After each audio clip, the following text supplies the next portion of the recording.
It was the desperate call in the middle of a flood disaster. How to get life-saving medication to a couple cut off by the raging waters.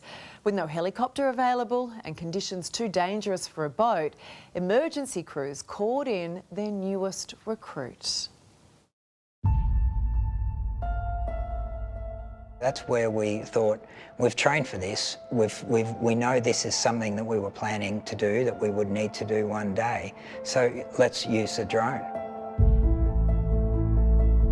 Yeah, there was a lot of adrenaline running, a lot of plans that sort of had to come together quite quickly to make a go or no-go decision.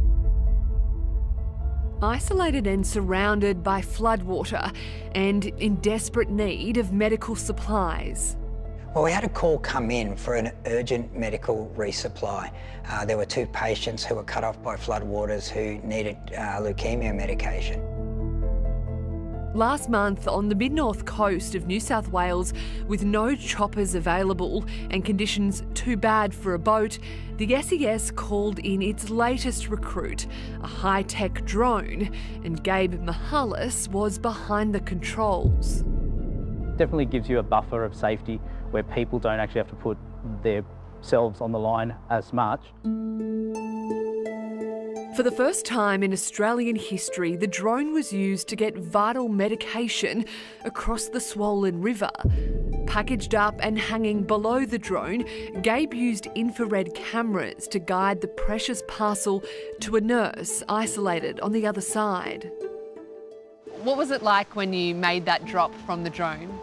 I think the first package, when I dropped it, I definitely felt a sense of relief that, the first mission that we'd made a plan. Safely delivered to the patients stranded by floodwaters.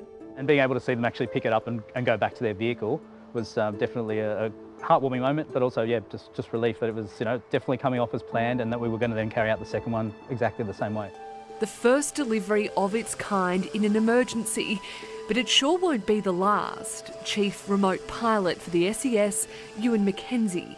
The innovation potential, especially in this remotely piloted aircraft space, is endless. It sits on the bottom there, it's got 2 releases. The SES has been running a 12-month trial using remote aircraft in emergencies. They have remarkable capability. They can carry loads, they have thermal imagery, they have night vision, and the type of things that we can do complementary to the rescue effort are just making things faster, more effective, but most importantly, safer. Once we're taking off in the air, we want to keep an eye on our battery. Now they're training up the latest fleet of pilots with hopes of having more than 40 skilled operators to call on. Today, these volunteers are learning the next steps. Max altitude, we'll go to the 110. There was so many people within our membership who already had a lot of experience with drones. What's so impressive is how stable it is. Richard Farr has been an SES volunteer for 6 years. He already had his drone licence thanks to his videography business. So this is perfect. When they put a call out with SES saying we are about to start doing some tests and trials with drones for search and rescue, I thought, what a great fit. Richard heads up the Bush Search and Rescue Brigade in his area and believes the new technology will be wildly useful. So we can fly over an area and call out.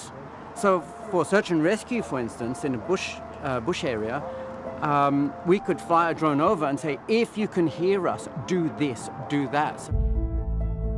It's very cool. It's very cool.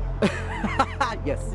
Checking your batteries. Battery, yeah. Teacher Deanne Young is also taking part in the training after seeing how well the technology worked in the floods. It was absolutely brilliant, because it was so quick to do, and the things like helicopters and boats, they take a while to launch. So being able to set up the drone in a much quicker time frame and get it across was excellent. And then the SES currently has 8 of the high-tech drones, with hopes of adding more to the fleet as those trained to use them expands. It's definitely going to assist us more in being able to save lives, make a difference in people's lives, probably in their worst hour sometimes, and I think that's definitely something that I'm very happy to be a part of. If I was in the same position, I would like to think that there will be people out there that are willing to help in their own way, And I think that's what Australian Mateship's all about. How incredible is that? You know what? Maybe robots aren't so bad.